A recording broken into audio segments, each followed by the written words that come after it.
Olá, eu sou Rodinei Candeia, procurador do Estado do Rio Grande do Sul e vou comentar a decisão do Supremo Tribunal Federal que impede a prisão de criminosos condenados em segunda instância. Devem ser elogiados os votos dos ministros que foram contra esse assassinato jurídico do povo brasileiro. O ministro Fux fez um apelo à realidade e mostrou que casos reais de bandidos que mereceram ser presos e que, segundo a interpretação canhestra agora dada pelo Supremo, deveriam estar aguardando em casa o trânsito em julgado. Lembrando que as duas cortes superiores não apreciam fatos, sendo apenas para harmonizar a interpretação das leis e definir o entendimento sobre a Constituição. O ministro Fachin se porta com uma dignidade e independência que deveria servir de modelo aos demais. Mostrou que suas convicções políticas não comprometem seu juízo jurídico e também tentou, sem sucesso, chamar a Corte Maior para a realidade do que estavam fazendo.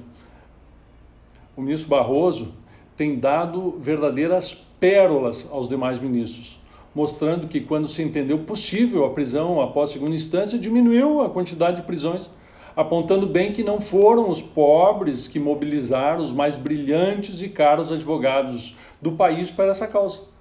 A ministra Carmen Lúcia bem apontou que a prisão após segunda instância é essencial para assegurar a eficácia da lei penal. Os demais, no entanto, nos decepcionaram. Rosa Weber entende que a solução que deram é político-civilizatório da Constituição. Ora, ministra, só se for a civilização da barbárie, da lei do mais forte. Civilizado é o país que pune seus criminosos e protege sua população. Não aquele que a Corte Suprema acoberta os maiores ladrões da história da humanidade atrás de uma discussão teórica sem sentido. Lewandowski, ex-advogado da quadrilha petista, votou pela salvaguarda do cidadão, justamente quem ele deixa vulnerável ao proteger os criminosos. A vergonha passou longe do STF nesse triste 7 de novembro de 2019. Já Marco Aurélio, você é minha maior decepção. Nunca enxerguei vínculo pessoal seu com criminosos. Me passou a nítida impressão que você decidiu dessa forma apenas para alimentar a vaidade de ser diferente e impor sua vontade ao Brasil inteiro. Disse que ninguém poderá receber de volta a liberdade perdida. Mas e as vidas perdidas por atos dos assassinos que serão soltos? E o horror das mulheres e crianças vítimas de estupro? E o suor dos milhares de trabalhadores que foi roubado pelos políticos criminosos? Ah, isso não é maior que o seu ego.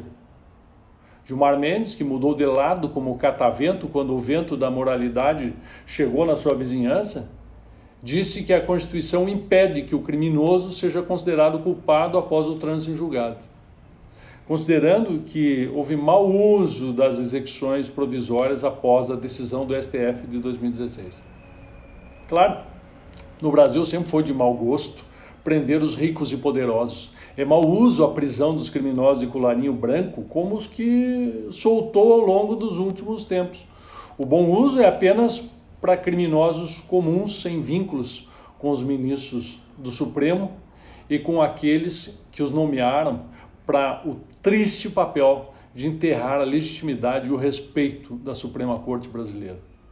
Gilmar visou atingir a Operação Lava Jato, que nos elevou a outro padrão ético de nação.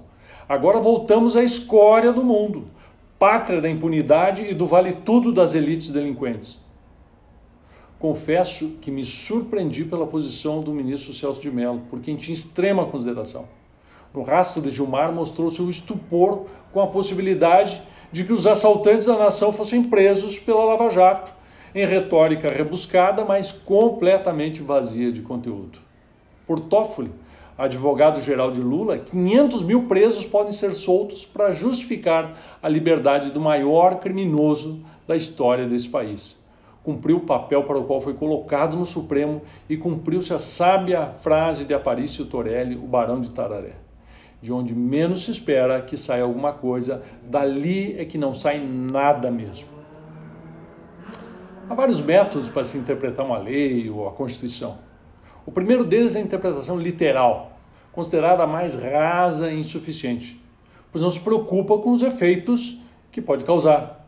Foi a essa que se apegaram os ministros do Supremo ao ler na Constituição que ninguém será considerado culpado até o trânsito em julgado da sentença penal condenatória.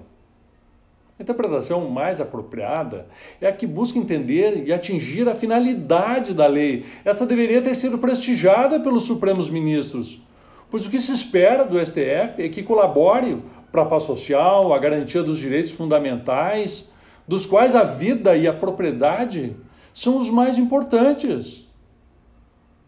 Na ponderação entre os interesses dos cidadãos de bem, cumpridores da lei, e o interesse dos criminosos, Gilmar, Marco Aurélio, Celso de Mello, Lewandowski, Rosa Weber e Toffoli, fizeram propositadamente a escolha errada.